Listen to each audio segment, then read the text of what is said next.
Welcome to another tutorial on Superimpose app. In this tutorial, I will explain more about masking. Masking is one of the most useful features in the app. Masking is a way to remove certain parts of an image. That way, you can combine different parts of different images to create a new one. I will try to explain it by creating some projects. I have already loaded 2 photos into the app. The background is a photo of sunset, and in the foreground, we have a person. Now my goal here is to keep the person in the foreground and remove the surrounding area. We do the masking in this Mask tab. On the bottom right corner, when you press this button, it will provide us with a list of masking tools that we can use to do the masking. Different masking tools are useful for different scenarios. You can also tap on this setting button here, which will show the settings for the currently selected masking tool. You can select a masking tool here as well, just like this.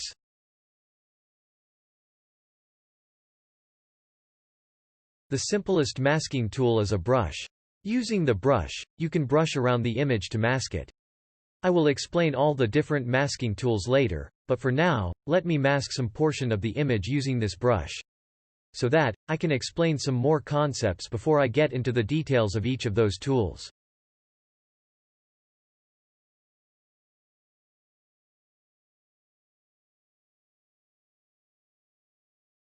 As you can see, I have used the brush to erase some portion from the foreground image. This is our mask for this image. There are different ways of viewing the mask. Tap on the View button on the bottom left and the app will show you a set of viewing options. The default is the View Blend, which means we are viewing the blended, or superimposed photo. The other 6 options show only the foreground with the mask. And each of these options show the mask in different ways. The first option shows the mask as checkerboard pattern. This is the natural way of viewing a masked image. The second option shows the mask in red. The advantage of this mode is that you can see what is there under the masked area. So, if there are portions which are incorrectly masked, you can fix them easily if you view the mask in this mode. The third and the fourth modes also show the mask in different colors. Depending on the actual color of the foreground, you can choose whichever color gives the best contrast between the masked and the non-masked area. The fifth option shows the mask as a blur background. Since the background is blur, and not uniform in color, by moving around the foreground image, it is easier to spot unmasked patches, left out during the masking process. And the last one is the black and white mode. This is useful in inspecting the mask to see if there are any unmasked spots in the foreground, when the masking is almost done. The next button in the bottom strip is called Clear. This is the button to clear or remove all the mask in the photo. The mask is now gone. Let me undo this step, so that I can explain you the next tool. The next one is called Invert. It inverts the mask. Masked area becomes unmasked. An unmasked area becomes masked. The next one is Blur. It blurs the edges of the mask. This is very useful when you want to smoothen the mask edges. As you can see, I can control the smoothness of the edges using this slider. Let me zoom in, so that you can get a better view.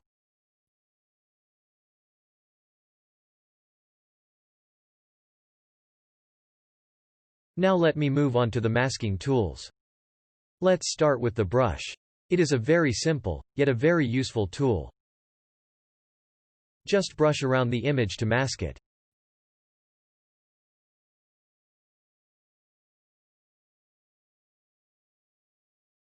On the bottom right, there is a small button that shows a small plus sign by default. This is the button to select the masking mode. The masking mode can either be Erase, or Restore. Erase is the default mode. In this mode, you use the masking tools to create mask, or to erase some portions from the image. When you tap on this button, the mode changes to Restore, indicated by a minus sign. In this mode, you can restore masked area that probably got masked by mistake. For example, the hand of the person got over-masked. Let me use the green mask view mode to get a better view. I am now going to restore the hand back, using the same brush tool. Since I am in restore mode now, the brushed portion erases the mask, instead of erasing the image.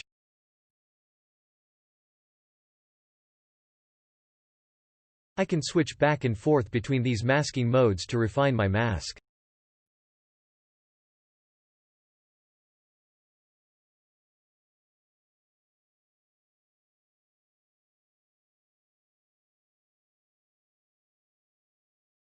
You can also use this erase tool for restoring mask. This tool does not honor masking modes. I would suggest you use the normal brush tool with masking modes to mask and unmask area. The erase tool is only there for legacy purpose. For those who are yet to get familiar with the masking modes.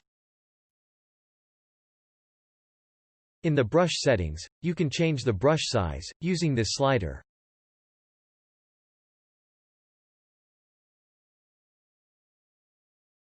Using the other slider, you can increase or decrease the smoothness of the brush.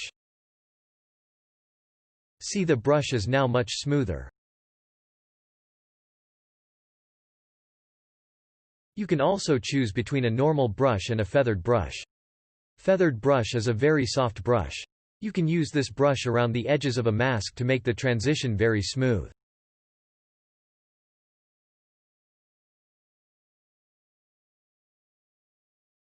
Now let me move on to the smart brush. A normal brush removes everything on its way.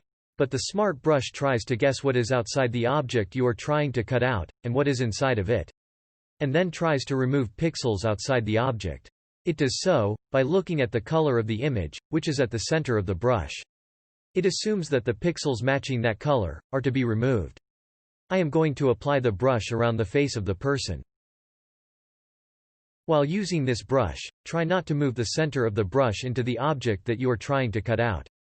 As you can see that the brush is erasing only the pixels outside the face, while leaving out the face untouched, even though the brush is touching it.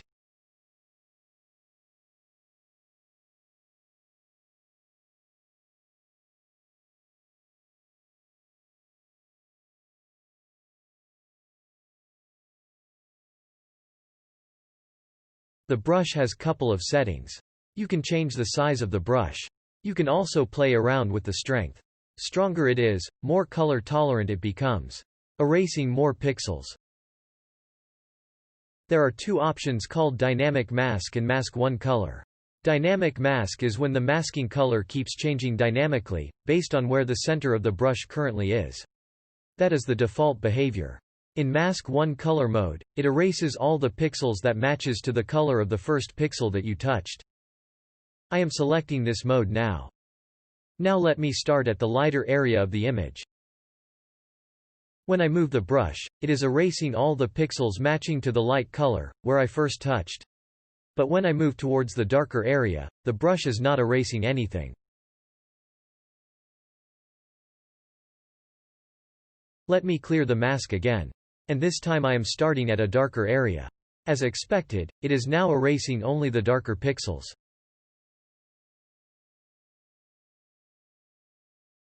Now let me move on to the next tool, which is Magic Wand. Using the Magic Wand tool, you can mask out all the pixels which are similar in color and are connected to each other. This is very useful when you have large patches of similar color in an image that you want to remove. For example, the sky. When you tap on a pixel like this, as you can see, all the similar colored pixels connected to this point are erased. Let me tap on another point. Oops! Too many pixels got erased. This is because the tool considered too many pixels to be similar to the pixels where I tapped. I can control the color tolerance of the tool by tapping and then dragging. The more I drag, the more tolerant it becomes and erases more and more pixel. In other words, the more I drag, the more relaxed the color comparison is. Instead of dragging, if I simply tap, the tool uses the tolerance from the settings. It is always a better practice to use the tap and drag feature instead of tapping, to mask out pixels. That way I have finer control over how much area is masked. In the Magic Wand settings, you can see that there is a setting for mask edges.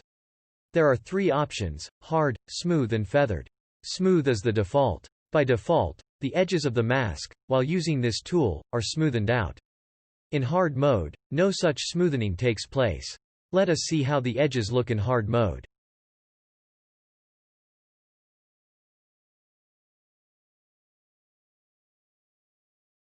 I am not sure if you can notice the difference in this example. Let me show it in smooth mode, to see the difference better. As you can see, the edges are smoother now. Let me show it at a different location. This is using the smooth edge.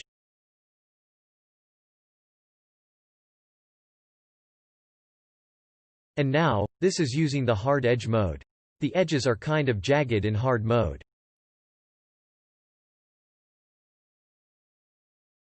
Now let us try the feathered mode. In this mode, the transparency of the mask is proportional to the similarity in color, to the color of the pixel where you started. So, this one tends to give a very smooth and soft gradual mask. Let us view that in different mask viewing modes. Let's see how it looks in black and white mode. It is giving a very clear view of the feathered mask, which is very soft and gradual.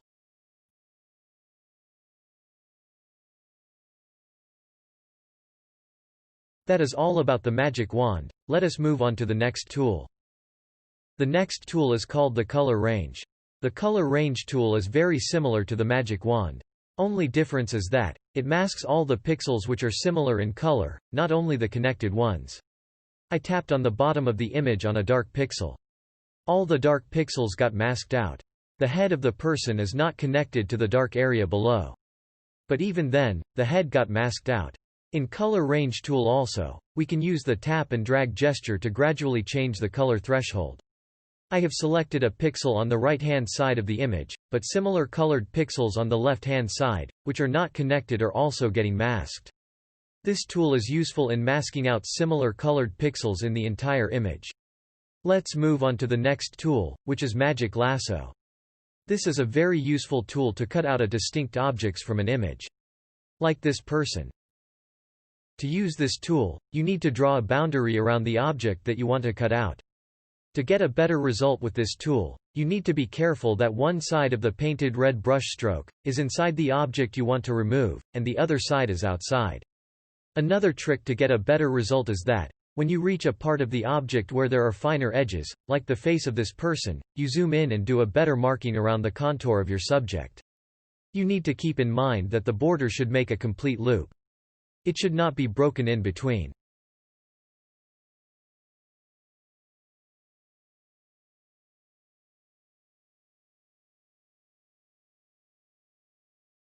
Once the marking is done, tap on the tick mark button below and the tool will automatically cut out your subject. Let us get a better view of the mask using Colored Mask View. There could be rough edges depending on the image, which you can then refine using other manual masking tools, like the brush.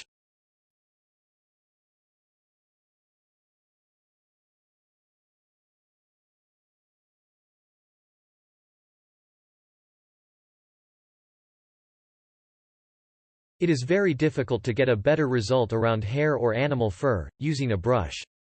So, for that there is a built-in masking tool called Refine Hair.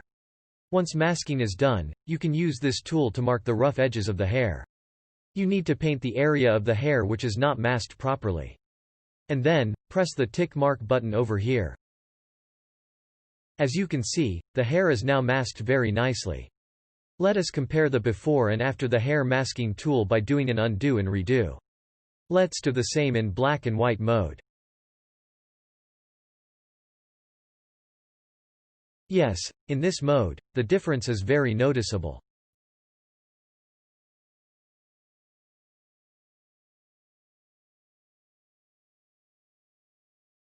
We are almost done with this project. Let me place the person at a better position.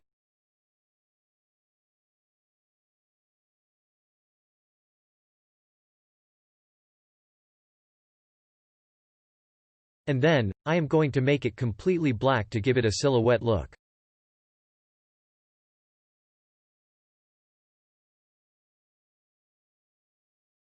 Let me also blur the edges of the mask to give it a more natural look.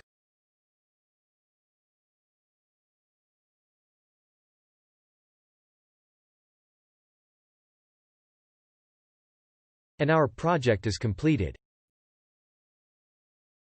I am going to create another project to explain some other masking tools. In this project, I have already loaded a mushroom as a background image. And I have a woman as the foreground image. I want to cut out the woman and remove the rest of the image. First, let me use the magic lasso tool to cut her out.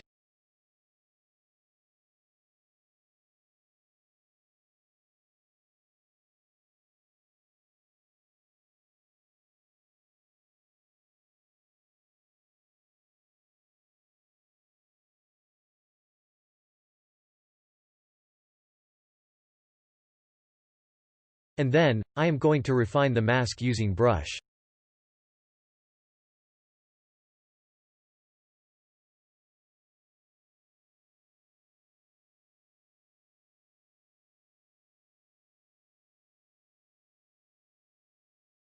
Now, as you can see, this portion of the image remained unmasked. We can use brush to mask it out. But let me use the lasso tool to do that. Lasso tool has a setting to adjust the blur amount that is applied around the edges. You can also tell the tool whether to mask out the inside or the outside of the loop. Using a lasso tool, you draw a loop and then release the touch.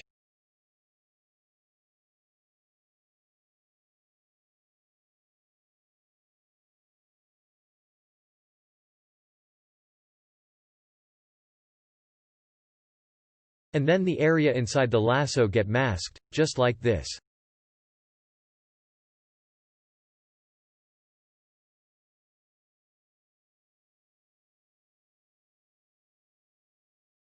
And for this area here, let me use the magic wand tool.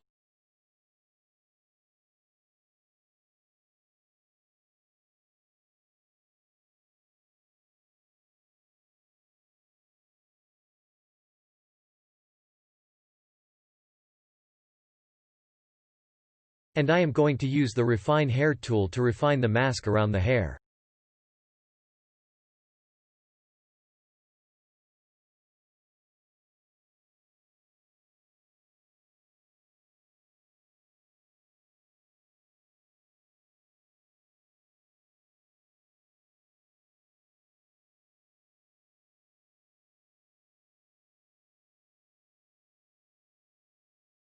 The hair looks perfect. I am going to do some more cleanup with the brush.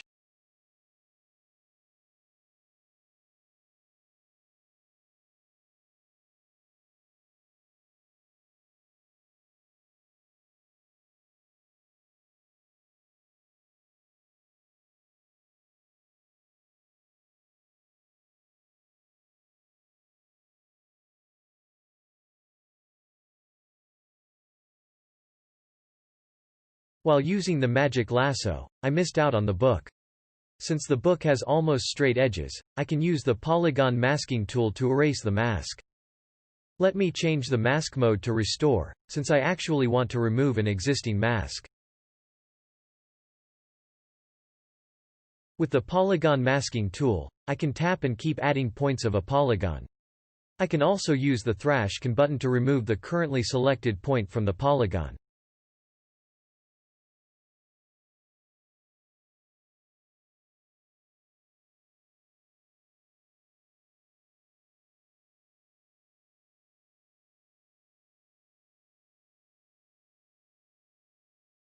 Now, I can either double tap or press the tick mark button here to accept the polygon mask.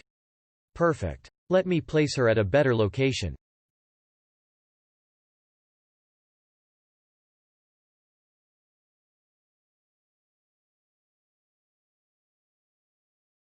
Now, I am going to reduce the opacity of the foreground layer temporarily, so that I can see the background through the foreground. I am now going to further mask out some more area to reveal certain things that are being covered by the foreground. This will give the composition a more natural look.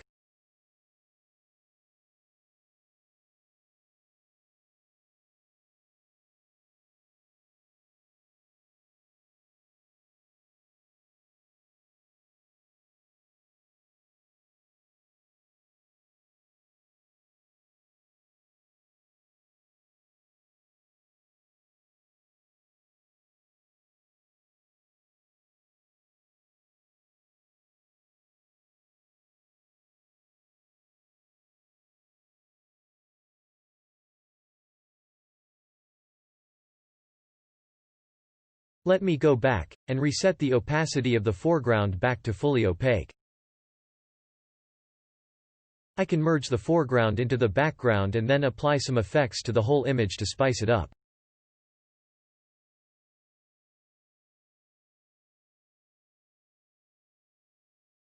This looks good to me.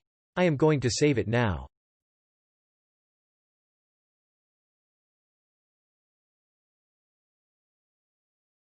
Now I am going to create another project to explain the rest of the masking tools. In this project, I have a scenery as the background image and a color gradient as the foreground image. I am using a gradient color here, because the masking does not depend on the image for these tools. And also, it makes it easier to view the mask. The first one is Rectangle Masking Tool. Just tap and drag on the image to draw a rectangle. You can single tap on the image to switch between resize and rotate.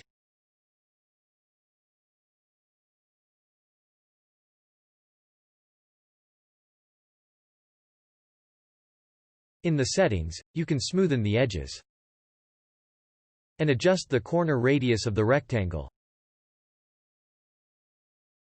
You can also select different ways of masking, using this rectangle. You can mask the inside or the outside of the rectangle.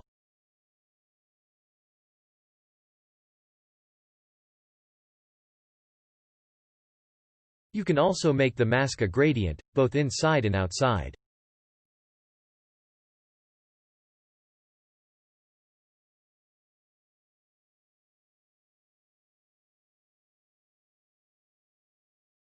Once you are satisfied, you need to double tap to accept the mask. Or you can tap on the bottom tick mark to accept it.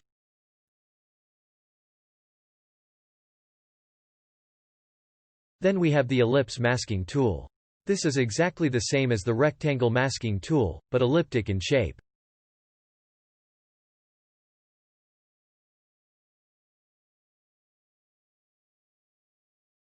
Double tap or press the tick mark button to accept it.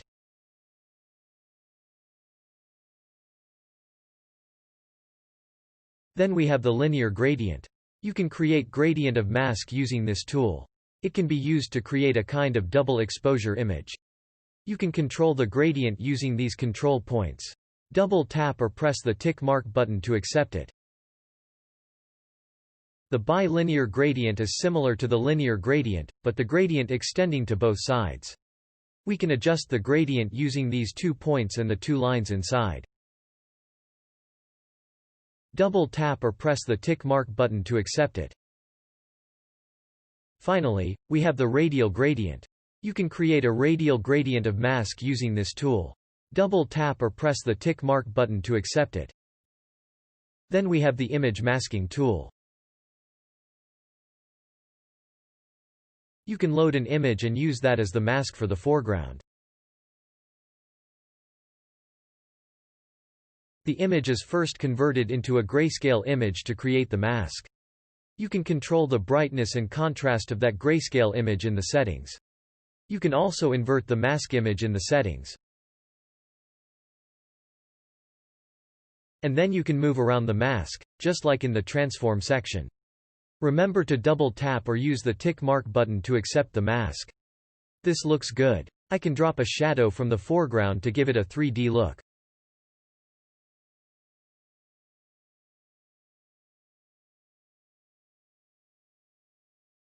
Let's use the filter to change the color of the foreground.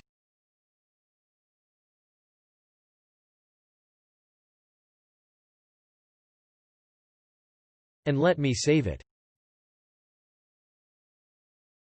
Very similar to the Image Masking Tool, we have the Text Masking Tool. In the settings, I can type a text like this and then move and rotate it on the foreground.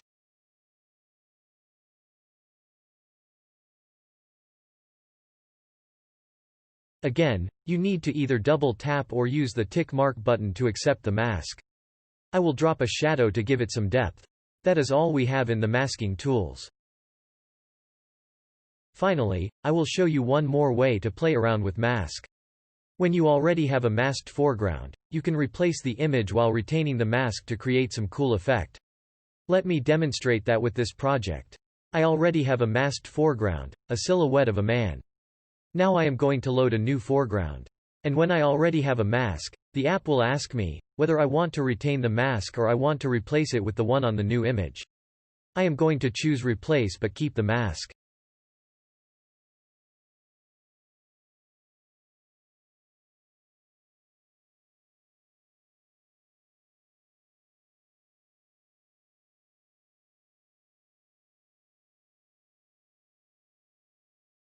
As you can see, a very beautiful effect is created.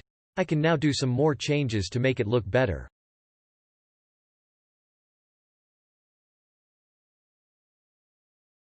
Let me save it. That is all in the tutorial. Thank you for watching.